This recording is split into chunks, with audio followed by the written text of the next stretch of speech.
Welcome, everybody, to the Relatively Relevant AI podcast. It's myself and Lori Kirkland back, and we have a stellar guest with you today. Hello, Amy Andrews McMaster. Say hi to everybody. Howdy. So we are lucky and blessed to have Amy come talk to us today about friction in the business environment. And of course, we will weave in some AI touch points for you as well as we go through it. But we spent some time pre-gaming, not that kind of pre-gaming, before we hit record. And so we decided that we wanted to talk about conflict in the workplace. And so, Amy, I figured maybe a good place to start is, why was that when we were pre-gaming, we were talking about it, why was that something that was top of mind for you? What was the genesis? Oh yeah, man. I just had a lot of my one-on-one coaching conversations have been role playing, thinking through, strategizing. You know, one of my clients called it, we call it emotional labor. Like, if you are going to get ready to have conflict with someone, you better skill up. You know what I mean? You better expand your capacity to be with discomfort and to try to say the right thing, right? Because we all have triggers. And so we want to say the things as skillfully as we can. But we need to say the things. That's the problem. People are not saying the things, and that is wasting bandwidth in organizations. It's wasting bandwidth, but it's also energy invested where we're sitting here. Because I can think of situations where I'm sitting there going, okay, how do I say this in the least offensive or explosive way possible? And I'll spend just as much time thinking about that as whatever happens, like whatever comes out and happens. And we're losing time. We're losing creativity and energy on that. Or how about when you're in meetings and you literally can feel the whole group is watching everybody avoiding saying something that if you had just said it without emotion and you just say, how do we deal with the fact that we have two groups that while everyone's working their hardest, they're not working well together? And I feel like sometimes we watch people avoid that in meetings. And as you guys both just said, we spend a lot of energy to not have the conflict rather than just saying what's there. What do you think, Amy? What do you think is the root of that, or why that even happens? Yeah. Let me say something that came up for me when you were saying that. So we're in the meeting, right? People are avoiding saying the thing, and they're like, "Oh, let's just play nice. We'll be in our silos." And then when we go, there'll be a lot of back channeling.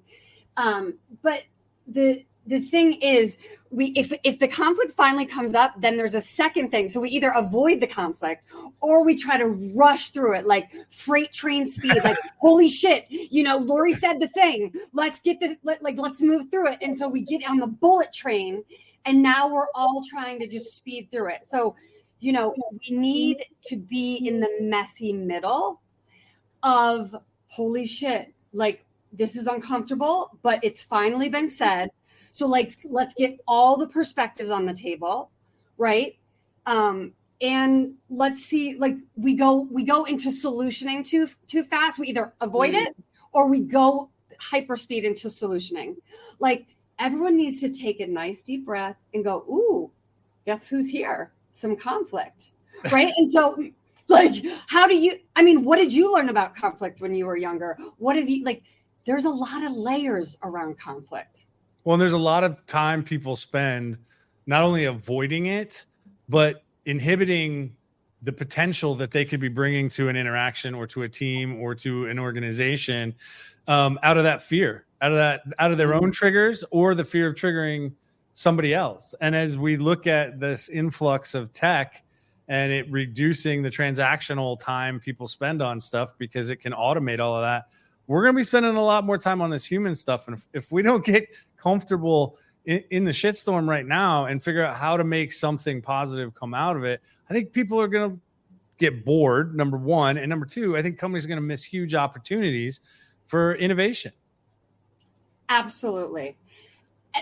Ultimately, conflict means that we care about something, right? So I might be I really care about the numbers, and someone else is I really care about the creativity, or, and so sometimes we have a values rub or just a bump that that actually if we move through it, but it's hard to move through it because my body's doing things that I don't like. But if we move through it, on the other side is connection, is deeper connection, right? And we have to have connection to even go into conflict, right? So how do we build that trust and connection so that we can have a non-judgmental, curious, courageous place to say the things? Well, that's the key, though, I think, right there, is that leaders, whether it just be a small team or leaders of organizations, full-fledged organizations, they're going to be responsible for creating these safe spaces for this to happen. Yeah. And I am not the eternal optimist that Lori is when it comes to this.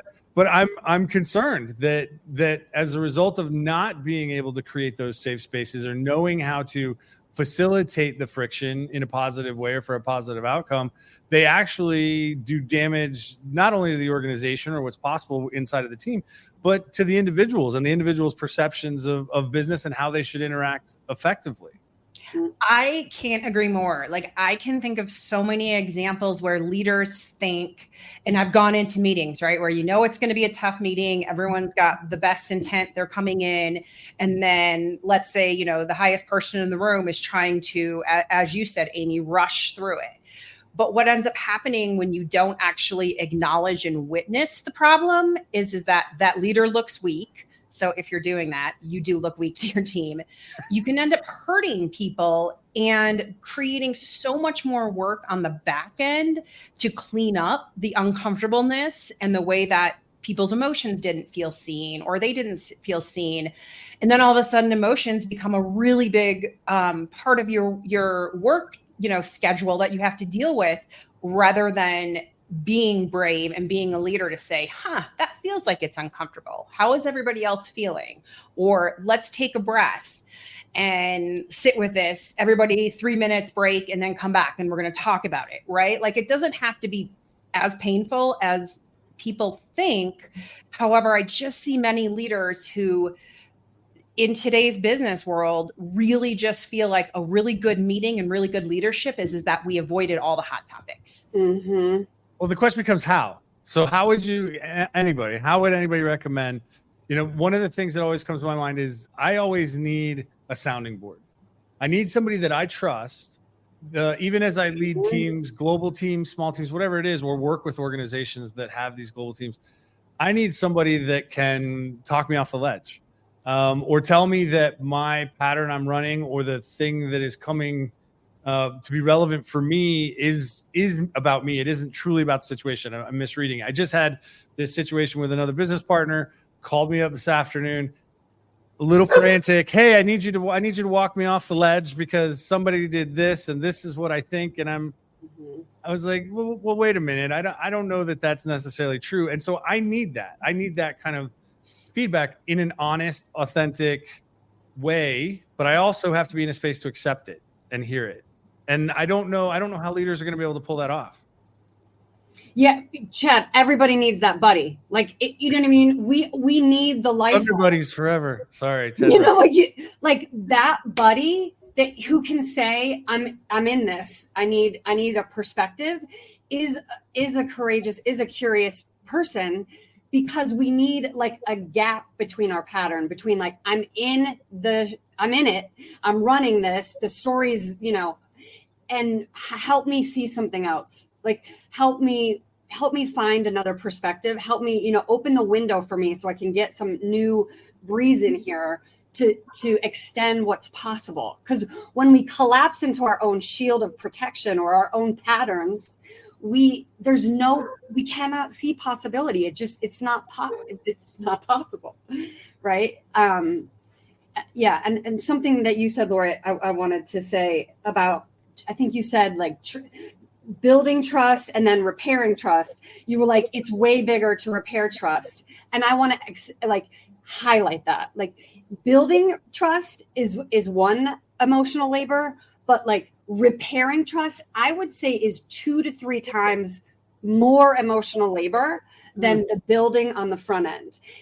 And so we need to value different perspectives. Like, we're all working at different areas of the organization. So we have to be able to bring each perspective into the table and say, hey, how do you see it from your perspective? Let me hear your voice. So the voices are in, the perspectives are in, because we can only see it from our lens until other people tell us about their experience. So we got to invite those experiences in so that we can value people so that they don't disengage. Give me some ideas. So I'm running a pattern over here. I can see a type of leader, right, where they're convinced that they know the answer and they want to run to solutions. So give me, I don't know, either of you, like some ideas of like, what do you think some things we could do to like break that in a meeting where somebody is, I mean, clearly just wants to get to their solution. Like, right. Because so much of it is just like you have to shift or move or get the energy changed up a little bit. Otherwise, they're going to hammer it straight to the solution. Right. Everyone else isn't going to be heard. You guys got any ideas? I think it depends. I mean, it just completely depends on the person and the way that it's delivered, right? So the first thing for me is always to remember, if someone else is in the room and they are the quote unquote leader, are they the leader because of the hierarchy, or are they truly the leader because of my willingness to give up my need to lead myself and follow them? Like, do they have that je ne sais quoi that makes me feel comfortable that I can have some trust and reliance on the individual? The other thing for me is always grounding myself in, if I'm hired by a company, my belief is that I am there to do the right thing for the company, not for somebody else's ego and not for somebody else's, patterns that I'm afraid of stepping on. But I have to have a clarity of purpose in myself to be able to even have the grounding to really be willing to question authority. Now, for those of you listening, I am not suggesting you follow Chad's management advice, because I piss off a lot of people when I do this. But at the end of the day, if I'm working for a company, I have a firm belief that I am there to help the company be successful, and it's my responsibility that I should even be held accountable for being able to help move the organization in a direction that will be positive for the company. And that may require me to question some of the decisions that are being made or ask for, the space to revisit them. Yeah. Yeah. And we all want to work for the leader who invites the leadership of all humans, right? Because I think a leader is anyone at any level. Have you met one of those? I don't know. Yeah, I have worked with some of those folks. They're so delightful. They're like a diamond in the rough, right? No, they are. So yes, I have met them. And here's my feedback to what you were saying, Lori. How do we slow the bullet train down so we can feel someone? They're kind of in their pattern. They're maybe a little, you can feel the energy of controlling. Yeah. Like, do you know what I mean? When it, like, you feel a difference between curiosity and control, right? There's a difference in the air, right? So if they're kind of moving forward, like, this is what I think could happen, and they're curious and there's energy, that's a different feeling than a controlling, pushing, tight, protected. We can feel these things in the air. And so we need one brave soul in the room to just say what they're noticing. I'm noticing we're really moving towards what feels like solutioning. I'm curious if we could, before we do that, if we could invite a few more perspectives in the room, like, and just taking a breath. And that takes some cojones, right? So, I mean, we need people who can do that, because what's happening in your body? Let's think about the somatics of this. Physiology, my heart is beating. My voice might start to crack. I might get spot, because I'm going to say, hey, I'm curious if we could slow down. I mean, really your goal is like, I'm curious if we could slow down. So maybe you could just say that. I can feel the movement towards solutioning. I'm wondering if we can pause right here for a second and invite a couple more things in.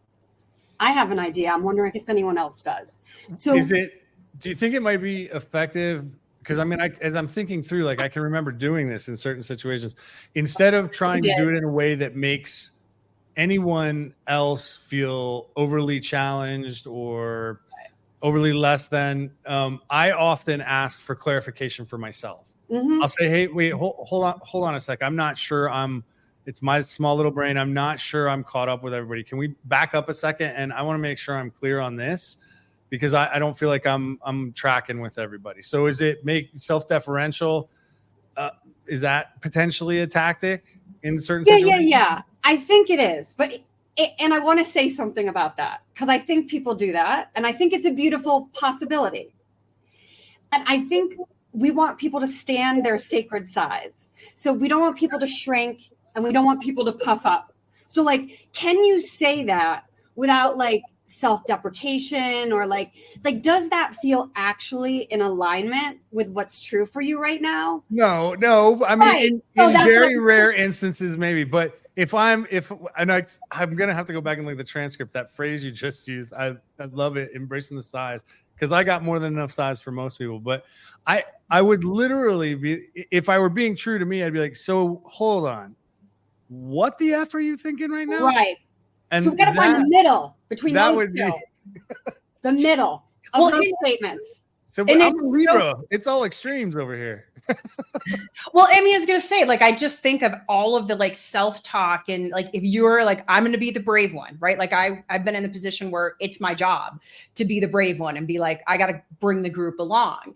And then you have all the like talk in your head, right? Mm-hmm. And I think the most important thing for any human is when we actually stop and are like, oh, I'm actually just talking in my head a lot. Hold up. Let me take a breath and then say what I want to say. But that doesn't always happen, right? Like as humans, we race through things because we're like, I also want to just get through my own fear of what if I sound stupid, or do I have the right worth to say that? So I just think there's a lot about awareness of yourself that as a leader has to become second nature, to always be going back and saying, taking a breath and making sure your own mindset is this about me, or is this about the actual group moving forward? Right. Because if we can get people to look at their own self-awareness, and that's really all it takes to disrupt a human pattern that you're running, is to say, oh, it's happening. Then you have way more possibilities.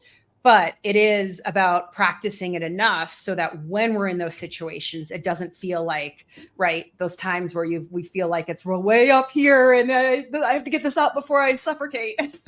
Well, and so there's another layer there too, right? So like, we're talking about the individual, we're talking about those patterns that they run, we're talking about being aware and how to approach it in that meeting. But there's another layer there that I'll be honest, it took me a while when I was leading teams to incorporate it in my thinking. And that's the power dynamic.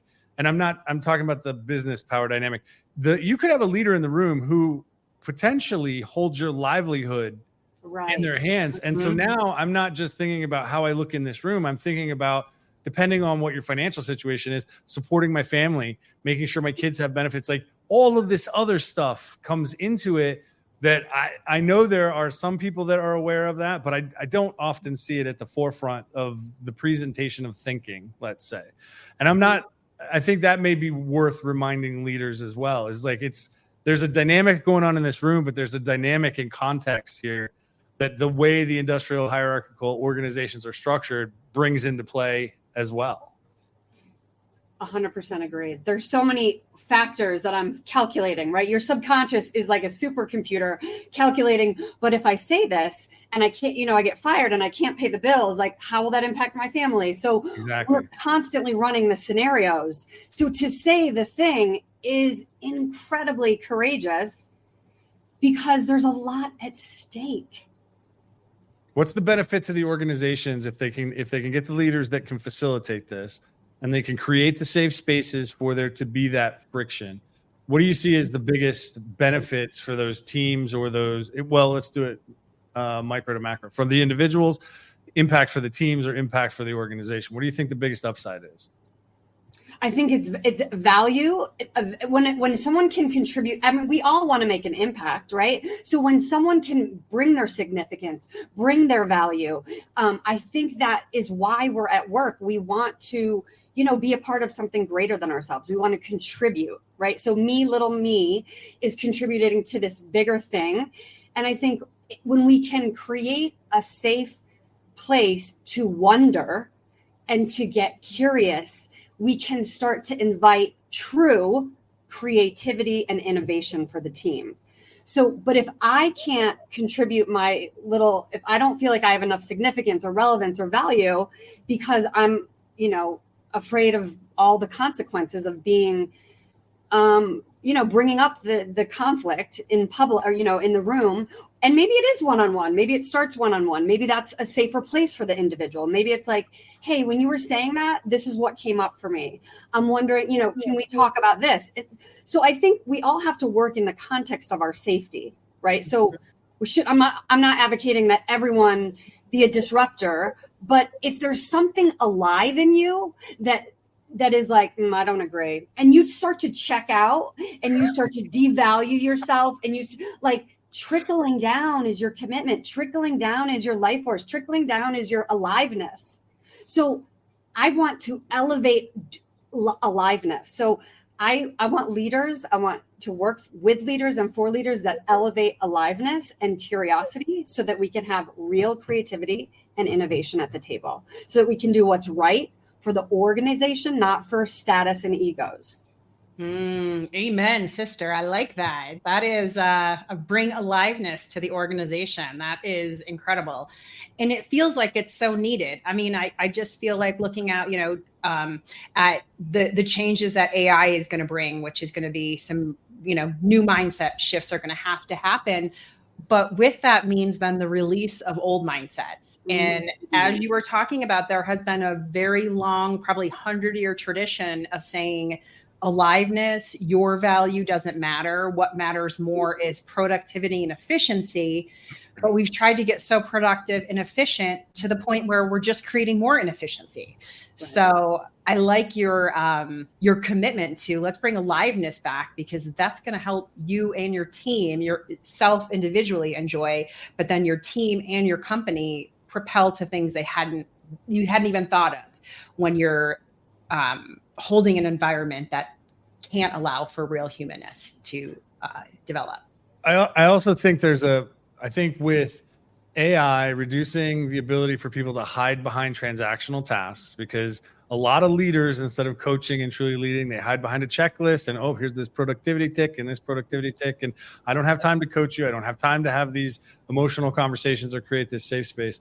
When you remove that transactional hiding spot, I think organizations are going to see the need for this, and it's going to prevent some from alive washing the organization, because a lot of them attempt to do this with policy or, hey, we have this published thing. So it's different saying it versus walking the walk. And I don't think they're going to have as many places to hide as the automation that we're expecting and starting to see kind of proliferates through the organization.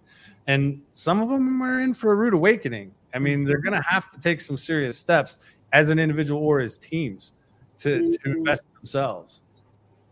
I'm still hooked on this word that you said. Did you say alive washing? Yeah, I took your aliveness and organization. I know, but like you just like doubled down on that. I was thinking greenwashing. Yeah, but they're going to try to like let's dilute this, and I love it. Alive washing. Okay. They do it with policies today, right? They talk a great game. Like anybody who's been through a hiring process for a decent sized organization that says they're all about culture and says they're all about, these things, they say the right things. And at that part of the relationship, me as a new employee in an org, I want to believe that. Right. I want to drink that champagne. Let's have that party. I want to be there. Yeah. And then 2 months in, you realize, oh, yeah, crap, this is about shareholder value and return. Huh. Mm-hmm. Okay. So now I think they're going to have to put it into practice instead of just preach it.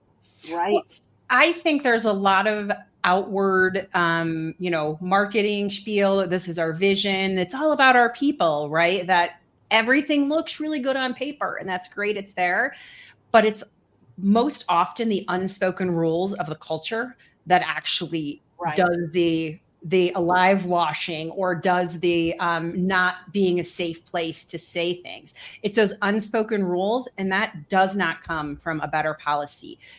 To be very blunt, it does not come from one leader or a team of execs. It has to come from all of the people creating an energy that changes it, which is different. It is removing the top dog knows best. And it's saying, wait a minute, we all have a way to contribute.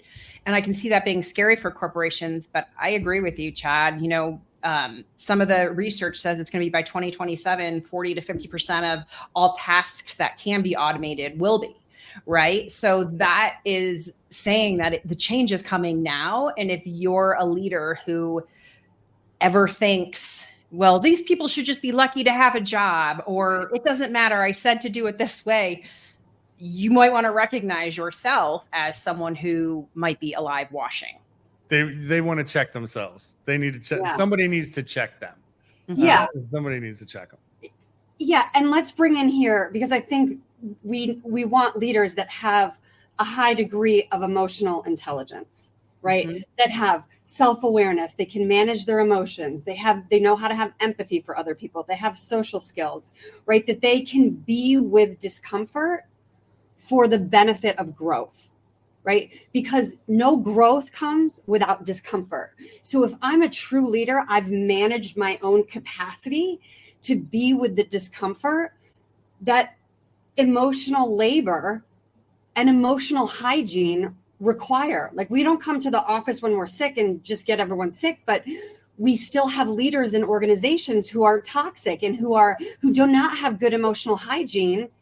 And, that is creating a real impact. And I, with what you're saying about the research in 2027, that so much is going to be automated, we really need leaders to do the human work. And to do it now. And to do it sooner rather than later. All right. So as we wrap up here, I would love 2 big takeaways, 2 things you think that the listeners could implement right away to be the leaders that they need to be. What comes to the top of your mind? Yeah, I think increase your capacity for courage. So let's start with some small fish. Catch some small fish. Don't go in and have a conversation with your boss that you've been wanting to have for the past year. Build your muscle, build your courage muscle, right? And really look at your own emotional intelligence. Like, look at those 4 pillars. What is it? How would you add value by being able to navigate your own emotional landscape with more skillfulness? Like, how do you need to skill up for that conversation that your aliveness is inviting you towards? What are you longing for? Listen to your longing. Follow your aliveness. I love it. Lori, anything you'd add? I just like it. Amy referenced the quadrant of the emotional, or the emotional, what is it?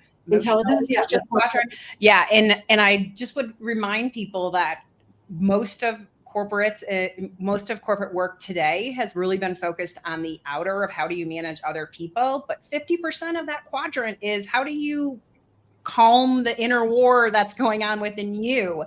So you actually have the capacity to take on and view different perspectives. So that would be my advice is as Amy was saying, practice the courage muscle. I would say also practice being courageous with yourself to say, what is one thing that I might be able to come to peace with so that when others are interacting with me, I'm not throwing that energy out at them.